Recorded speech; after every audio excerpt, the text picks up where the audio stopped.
할렐루야! 주님께 영광을 올려드립니다.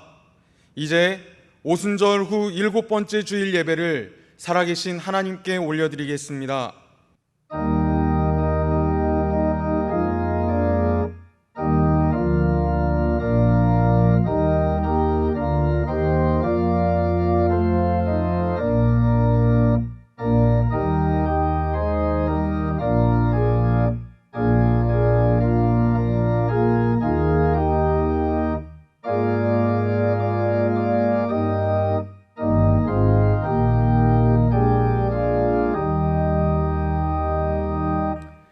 내 영혼아, 내가 어찌하여 낙심하며 어찌하여 내 속에서 불안해하는가?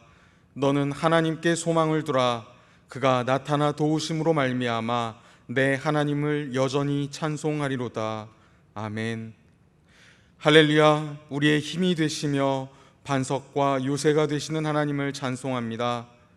저희들을 택하시고 그리스도의 보혈로 의롭게 하사 구원하여 주신 은혜에 감사드립니다. 오늘도 은혜를 사모하는 모든 성도들에게 참된 만족과 평안을 주옵소서. 모든 영광을 홀로 한 분이신 하나님께 돌리오며 예수님의 이름으로 기원하옵나이다. 아멘.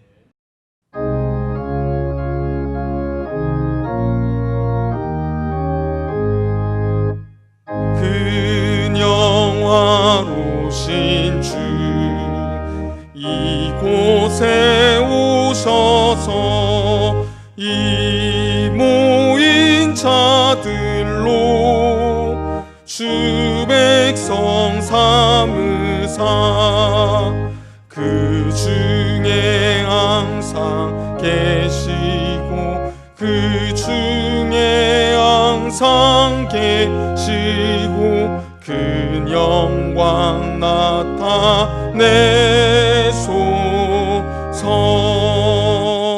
이 백성 기도와 또 예물 드림이 향내와 같으니 곧 받으옵소서. 주 예수 크신 복음을 주 예수 크신 복음을 만 백성 듣게 하소서. 또 우리 자손들 다 주를 기리고 저 성전 돌같이 기나게 하소서. 주 구원하신 능력을 주 구원하신 능력을 늘 끝날까지 주소서.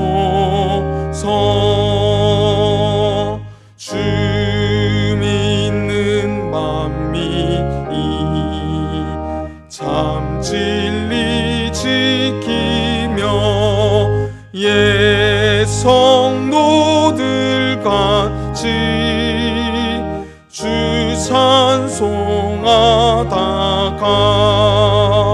저 천국 보좌 앞에서 저 천국 보좌 앞에서 늘 찬송하게 하소서.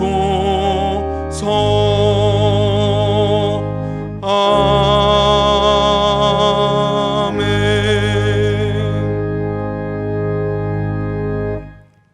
나는 전능하신 아버지 하나님 천지의 창조주를 믿습니다. 나는 그의 유일하신 아들 우리 주 예수 그리스도를 믿습니다.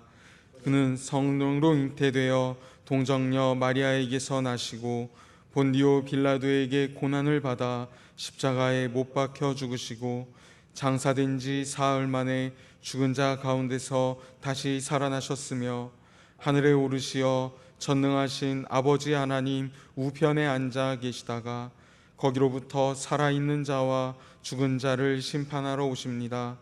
나는 성령을 믿으며 거룩한 공교회와 성도의 교제와 죄를 용서받는 것과 몸의 부활과 영생을 믿습니다. 아멘. 찬송가 뒷면에 있는 교동문 60번을 다 함께 교독하시겠습니다. 교동문 60번입니다. 여호와여, 주께서 나를 살펴보셨으므로 나를 아시나이다. 주께서 내가 앉고 일어섬을 아시고 멀리서도 나의 생각을 밝히 아시오며 나의 모든 길과 내가 눕는 것을 살펴보셨으므로 나의 모든 행위를 익히 아시오니 여호와여, 내 혀의 말을 알지 못하시는 것이 하나도 없으시니이다. 내가 주의 영을 떠나 어디로 가며 주의 앞에서 어디로 피하리이까? 내가 하늘에 올라갈지라도 거기 계시며 스올에 내 자리를 펼지라도 거기 계시니이다.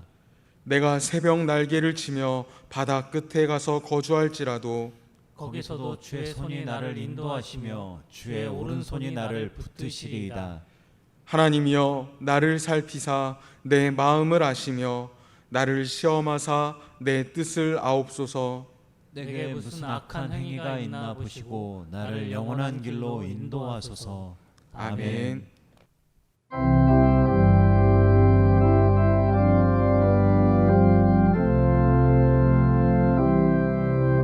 주 예수보다 더 귀한 것은 없네. 이 세상 부귀와 바꿀 수 없네. 영주 끝내 대신 돌아가신 그 놀라운 사랑 잊지 못해. 세상 즐거움 다 버리고 세상 자랑 다 버렸네. 주 예수보다 더 귀한 것은 없네. 예수 밖에는 없네. 주 예수보다 더 귀한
악이 몰려와도 주 섬기는 내 맘 변치 않아. 세상 즐거움 다 버리고 세상 자랑 다 버렸네.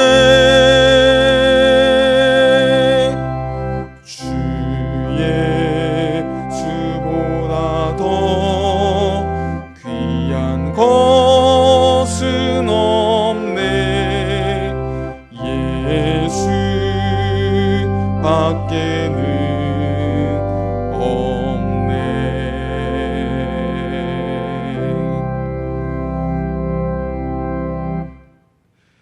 이 시간에는 공동 기도문으로 함께 기도합니다.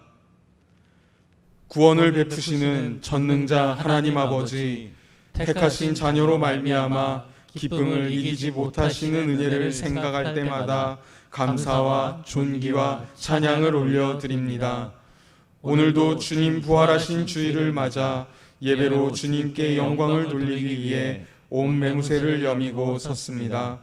벌써 반년 동안 지속되는 코로나 바이러스로 말미암아 예배당을 찾은 지 오래되었습니다. 주님 앞에 죄송함을 고백합니다. 항상 주일에는 자유롭게 예배를 드릴 줄로만 여기고 지금까지 지내왔지만 이렇게 행동이 제한받고 보이지 않는 위협으로 묶일 줄은 진실로 몰랐습니다. 이 일로 우리의 영혼이 심히 위축되어 있사오니 불쌍히 여기시고 자유롭고 평안한 마음으로 주님의 집을 찾아 예배드리게 하옵소서. 국내외 수많은 사람들이 바이러스로 인해 고통받고 있습니다.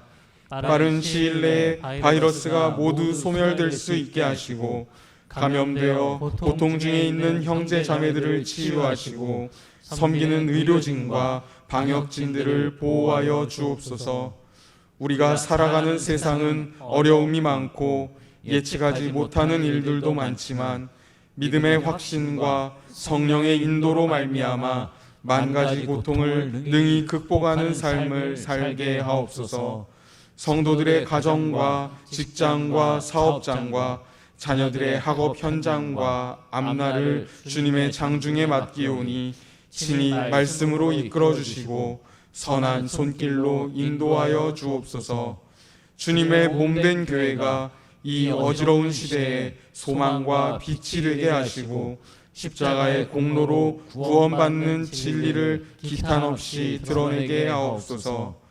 이 시간 주님의 말씀을 전하는 담임 목사님에게 그 심령과 입술을 주장하여 주셔서 주께서 예비하신 말씀으로 선포하게 하옵소서. 우리 주 예수님의 이름으로 간절히 기도하옵나이다. 아멘.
하나님 아버지, 지난 한 주간도 하나님의 특별한 가호와 보호하신 가운데 지내게 해주시고 오늘 거룩한 주일을 맞아 예배드리게 된 것 감사합니다. 이 시간도 봉헌하는 순서를 따라 준비한 귀한 예물을 주님께 정성껏 드리옵니다. 주일 예물을 비롯하여 11조와 감사와 선교와 구제와 건축과 일천번제와 강단 꽃꽂이 예물 여러 귀한 예물들로 구별하여 드리오니 주여 우리의 믿음의 예물을 연락하여 주시고 주님 나라에 아름답게 소중하게 쓰여지게 하옵소서. 이 시간 하늘 창고 활짝 여셔서 사랑하는 성도들에게 필요한 은혜를 공급하여 주시옵소서. 심령의 평안을 주시고 마음의 확신을 주시고 담대함을 더하여 주시옵소서. 또한 저들의 삶의 현장에 하나님의 권능의 오른손으로 역사하여 주셔서 모자라는 곳에 채워주시고 약한 곳에 강함을 주시며 결핍된 곳에는 하나님의 풍성하신 손길로 가득 채워 주시옵소서. 예수님의 이름으로 기도하옵나이다. 아멘. 할렐루야. 교회 소식 알려드립니다. 오늘 주일 예배는 1, 2, 3부는 본당에서 4부는 청년부실에서 드립니다. 열이 나거나 기타 감기 증상이 계신 분들은 가정에서 예배 드려주시면 감사하겠습니다. 찬양 예배는 주보에 나와 있는 대로 온 가족이 주일 오후에 함께 모여서 예배해 주시면 감사하겠습니다. 교회학교 예배는 지금 현장 예배가 각 부서대로 진행 중에 있습니다. 교사 여러분들도 최선을 다해서 안전한 예배가 될 수 있도록 조치하고 또 예배 드리고 있습니다. 부모님 여러분들은 자녀들에게 마스크를 꼭 착용해서 보내주시면 대단히 감사하겠습니다. 장학금 신청을 오늘까지 마감합니다. 우리 대학생 청년들은 꼭 기억해 주시기 바랍니다. 우리 교회는 매일 낮 12시 정오 중복 기도회를 갖고 있습니다. 함께 참여해 주시면 감사하겠습니다. 이번 주간에는 노향수 사무관사 휴가가 있겠습니다. 기도해 주시면 고맙겠습니다. 이상입니다. 이 시간에 우리에게 주시는 하나님의 말씀은 시편 22편 6절 말씀입니다. 구약성경 817페이지에 있습니다. 말씀을 봉독하겠습니다. 나는 벌레요 사람이 아니라 사람의 비방거리요 백성의 조롱거리니이다. 아멘. 하나님의 은혜가 성도들에게 충만하시기를 기원합니다. 사람은 살면서 끊임없이 삶의 가치를 묻습니다. 특별히 사람은 역사를 통해 지혜를 얻는 기회를 가집니다. 모리야 히로시가 지은 중국 3000년의 인간력이란 책이 있습니다. 방대한 중국 고전 24권을 570페이지에 요약한 책이지요. 중국은 전통적으로 기록광으로 알려질 만큼 다수의 기록을 남기는데 그 중에 역사 부분에 강점을 가지고 있습니다.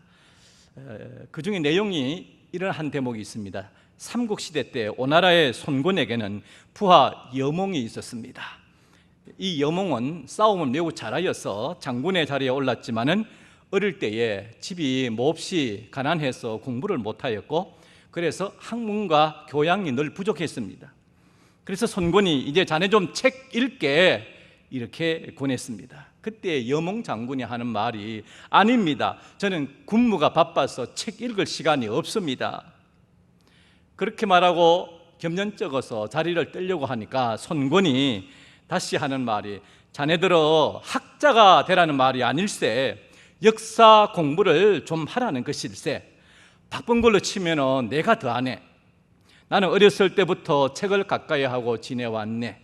자네도 특별히 역사서와 병법서를 많이 읽게 하면서 손수 책 목록을 적어서 그 장군에게 주었다 해요.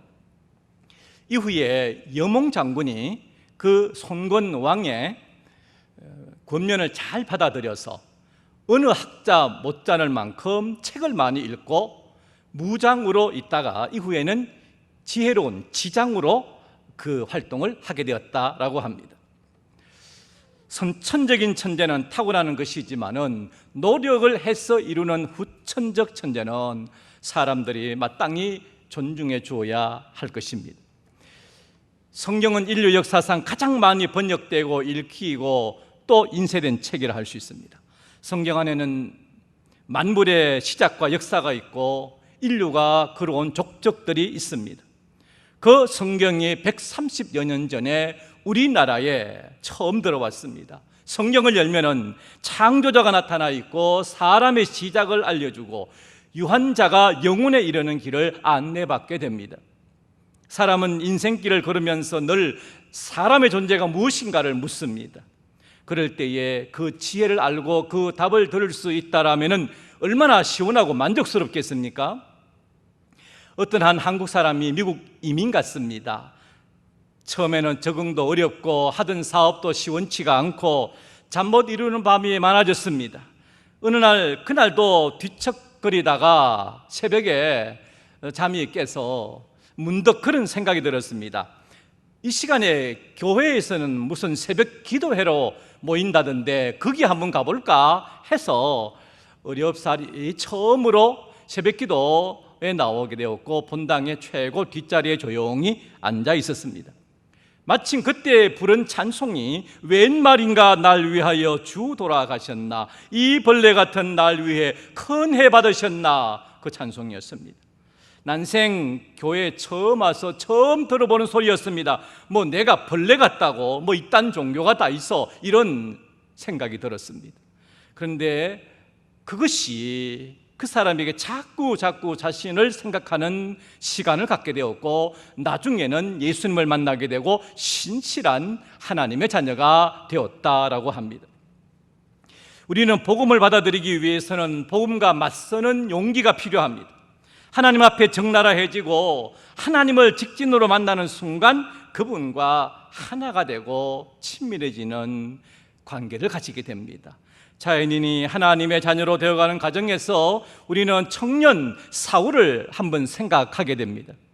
사울은 부활하신 예수님 앞에서 주여 미시오니까? 라는 질문을 하게 되고 이 과정을 밟으면서 거듭나는 시간을 가지게 됩니다. 허물을 가진 내 자신이 거룩한 분을 만나는 거룩한 두려움을 느끼는 시간을 갖게 되는 것이지요. 자신이 절망적 존재라는 것을 뼈저리게 느낄 때에 하나님은 우리를 홀로 두시지 않고 기꺼이 다가와 주십니다. 그리고 말씀하십니다. 아니다. 너는 벌레가 아니고 나의 존귀한 자녀야. 이렇게 말씀해 주십니다. 인생은 지우개가 없다는 말을 합니다. 그러나 예수님의 십자가와 예수님의 보혈과 성령의 강력한 임하심은 모든 것을 지우고 바꿀 능력이 있습니다. 본 시편 22편은 다윗이 사울 왕에게 온갖 수모와 박해를 받으면서 쫓길 때에 라는 배경을 가지고 있습니다. 사울 왕은 틈만 나면 다윗을 죽이려고 덤벼듭니다. 왕에게는 다윗은 자기의 사위임에도 불구하고 죽이려 합니다. 왜냐? 자기의 아들에게 왕위를 물려주고 싶어서 그런 것이죠. 그것이 하나님의 뜻과는 상관없는 일인데 말입니다.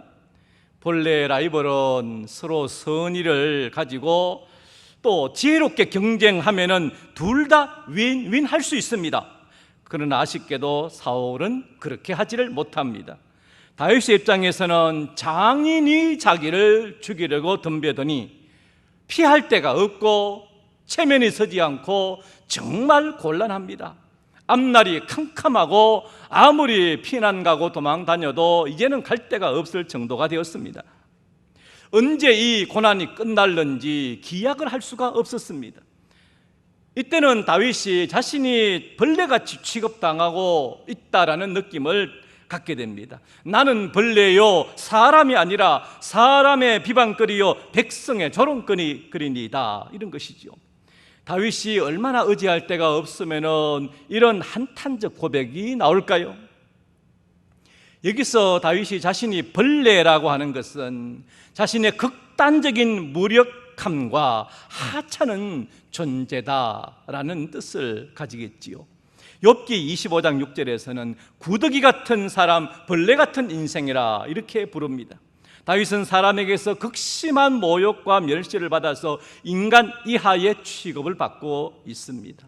사람들마다 자기를 보고 비죽거리고 머리를 흔들고 비웃고 모욕하고 빈정댑니다. 아니, 너는 하나님을 믿는 사람이 아니냐? 그런데 어째서 그가 너를 구해주지 않느냐? 너의 착각이야. 만일 하나님이 너를 좋아하신다면 어째서 지금 너를 돕고 계시지 않는단 말이냐? 성도 여러분, 지금 우리 시대는 예수 잘 믿기 어려운 시대입니다. 사방에서 유혹과 도전이 있습니다. 가정에서는요, 어머니, 지금 이 시국에 꼭 교회에 가야 하시겠습니까? 이런 얘기들이 자녀에게서 들려옵니다. 다윗은 이때만큼은 자신의 자존감과 존엄을 잃어버렸습니다. 자신이 봐도, 왕이 보아도, 백성들이 보아도 그랬습니다. 노숙자 같고 꽃제비 같은 신세입니다. 자기 주변에는 죄짓고 한을 품은 사람들만 수두룩 모여들었습니다. 정말 자신이 바퀴벌레처럼 여겨졌습니다. 환난만 있고 도울 자가 없습니다. 악당들이 갯돼처럼 둘러싸서 손발을 물어뜯는 것과 같습니다.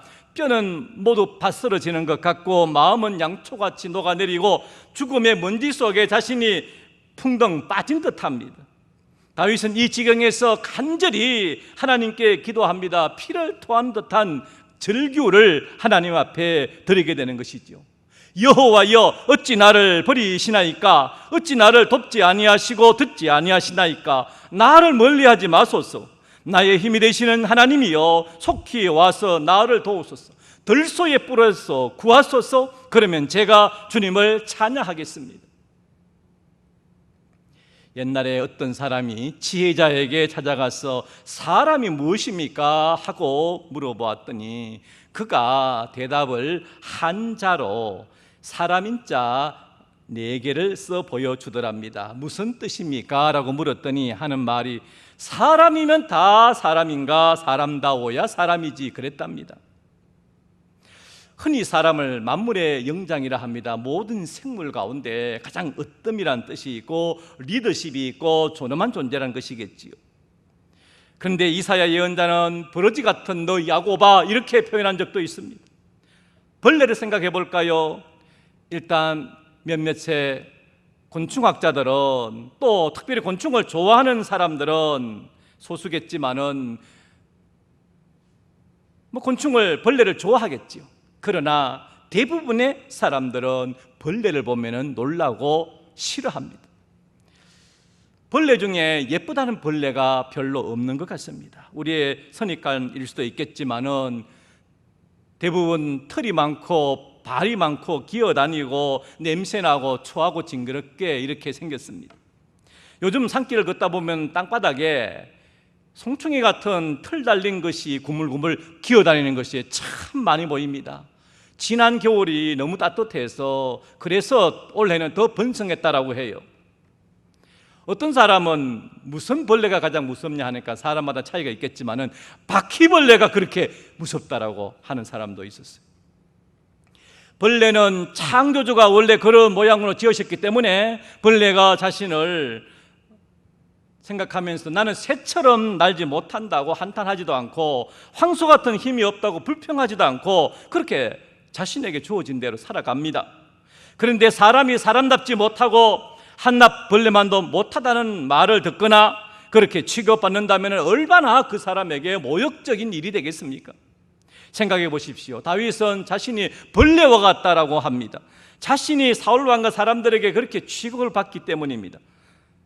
너무나 자존감이 낮아져서 그 상처를 치유해야 살 것 같습니다. 한편으로는 다윗이 나는 벌레여 사람이 아니다라는 고백 속에는 외부적으로 낙심한 환경 때문에 그렇겠지만은 또 한편으로는 자신의 내면적 상태를 보고 심각하게 좌절해서 이런 고백이 나왔을 수도 있지 않겠는가 생각하게 됩니다. 내 속에 선한 것이 하나도 없구나라고 하는 자각 말입니다. 마태복음 15장에 보면은 예수님과 바리새인들 사이에 이런 논쟁이 기록되어 있습니다. 한 번은 예수님과 제자들이 전도를 다니다가 시장하셔서 손을 유대인의 결례대로 씻지 않은 채 식사를 하십니다. 그것을 가만히 지켜보던 바리새인들은 손을 씻지 않고 먹는 것은 장로들의 유전에 어긋난다 라고 시비를 걸어옵니다. 이때 예수님은 이렇게 대답하십니다. 사람을 더럽게 하는 것은 손을 씻지 않고 음식을 먹는 이 일 때문에 되는 것이 아니고 그 입으로 들어가는 것도 아니다. 오히려 입을 통해서 나오는 그것들이 사람을 더럽게 하는 것이다 라고 말씀해 주십니다. 즉 바리새인들은 율법과 형식을 통해서 의미와 가치를 찾아갔지만은 예수님은 우리 내면 세계를 보게 하셔서 인간 본질에 대한 깨달음을 주시는 것이지요. 바리새인들은 당시 마음으로 뜨끔했을 겁니다. 거룩한 율법을 진실로 사랑할수록 그 사람에게는 더욱 그랬을 겁니다. 예수님 오셔서 지금 네 마음속에는 무엇이 있느냐 라고 물으신다라면 우리는 무엇이 있다고 대답할 수 있을까요? 그래서 어떤 사람은 이렇게 말합니다. 하나님이 우리를 투명하게 만들지 않고 살과 피부로 덮은 것은 다행 중에서도 큰 다행이다. 만약 내 가슴 속에 품는 생각들마다 투명하게 훤히 다 드러난다라면 우리의 모습이 어떠하겠습니까? 아마 벌레의 추함보다 훨씬 더 심각했지 덜하지는 않을 것 같습니다. 우리는 이 화려한 세상에 살면서 성경적으로 영적 성숙의 삶보다는 인기 있고 힘이 있고 화려하고 존재감이 있는 사람이 되는 것을 좋아합니다. 그러나 하나님의 나라를 추구하는 성도들은 이런 점에서 세인과 뚜렷한 구별점을 가져야 하겠습니다. 즉 화려한 성공의 사람보다 모든 사람이 마음으로 인정해주고 동의해주는 소중한 그런 사람 말입니다. 세상에는 권력을 가지면 멋져 보입니다. 그러나 그것 때문에 사람이 타락합니다. 세상에는 성공한 사람을 지켜 세웁니다. 그러나 그것 때문에 영생을 잃어버리는 날이 올 수도 있습니다. 우리는 유한자의 삶을 살아갑니다. 육체가 영원히 살지 못할 것이 많이 아쉽기는 하지만 한편으로는 육체가 끝이 없으면 죄가 태산같이 쌓이고 영원히 불행하고 고뇌할 가능성이 농후한 것입니다. 우리는 연약한 인생입니다. 나는 벌레요 사람이 아니구나. 오늘의 나 자신도 이렇게 힘든 시간을 혹이 맞이하고 계십니까? 청년은 청년대로, 중년은 중년대로, 노년은 노년대로 말입니다. 청년들은 이렇게 노력하는데도 왜 취직이 잘 안 될까? 부모 세대는 청년 자녀들을 이해하고자 노력해야 합니다. 중년은 왜 내가 다니던 회사가 문을 닫나? 또 몸에 병은 생기고, 노년을 맞이한 분들은 평생같이 살아온 당신이 어느 날 훌러덩 떠납니다. 그렇게 지난 것들이 무엇이 그리 급한지 세상을 뒤로하고 연기처럼 사라집니다. 드디어 고독을 친구 삼아 지내야 할 때가 도래한 것입니다. 오늘 말씀의 결론으로 다윗처럼 내가 벌레와 같다는 참담한 마음이 들 때 어떻게 해야 할까요? 이렇게 해보시면 어떻겠습니까? 첫째로 하나님의 자녀된 우리는 망설임 없이 먼저 성경을 펴시기 바랍니다. 영생의 진리를 통해 천국 시민이라는 분명한 내세관을 확인하시기 바랍니다. 금으로도 바꿀 수 없는 예수님의 생명의 말씀들을 만날 수 있게 되길 바랍니다. 아무리 AI, 즉 인공지능이 뭐라 쫑알대고 우리가 물으면 알려주어도 그가 우리의 구원자가 될 수가 없습니다. 성경 안에서 말씀하시는 위대한 하나님을 놓치지 마시기 바랍니다. 둘째로 진리와 생명 되시는 예수님을 붙드시기 바랍니다. 예수님에게는 그분의 십자가가 있고 우리를 위해서 흘리신 보혈이 있습니다. 그 십자가와 보혈만이 우리를 새롭게 할 수 있고 구원하실 수 있습니다. 세 번째로는 성령 하나님을 만나시기 바랍니다. 오순절에 임하신 성령은 다락방에 숨어있던 120여 명의 성도들을 뒤집어 놓았습니다. 성령을 받으십시오. 받되 강하게 받으시기 바랍니다. 탕자처럼 체면이 서지 않으나 아버지는 그를 꼭 품에 안아주십니다. 하나님은 우리를 그렇게 존귀한 자로 인도해 주시더라 말씀입니다. 성도는 자리가 높아질수록 겸손의 사다리를 타고 내려오는 사람이 되어야 하겠습니다. 지금이 바닥입니까? 그렇다면 지금이 인생 역전을 할 수 있는 절호의 기회라 여겨집니다. 기도하겠습니다. 하나님 아버지, 우리를 77억 명 가운데 하나님의 자녀로 불러주시고 비천한 데서 존귀하게 세워주신 것을 감사드립니다. 이제 남은 생애 동안 주님만이 세상을 구원하는 유일한 주님이심을 믿고 흔들림 없고 변함없는 믿음의 삶을 살아가게 하옵소서. 예수님의 이름으로 기도하옵나이다. 아멘.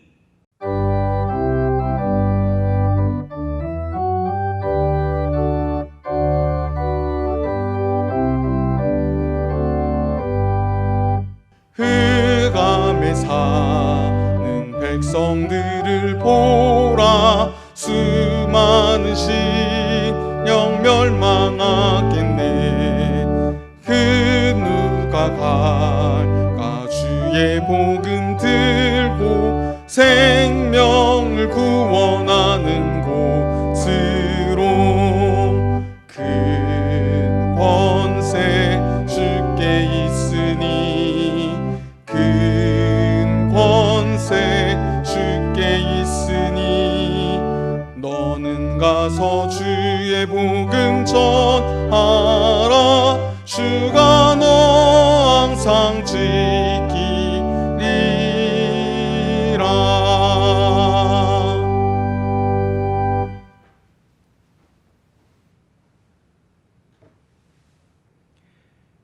우리 주 예수 그리스도의 크신 은혜와 하나님 아버지의 극진하신 사랑과 보혜사 성령 하나님의 감화 감동 교통하여 주심이 오늘 예배를 드리는 모든 성도들과 저들의 한 주간의 삶 위에와 또한 남북한 계례와 세상 모든 민족 위에 지금부터 영원토록 함께 하시기를 간절히 축원하옵나이다. 아멘.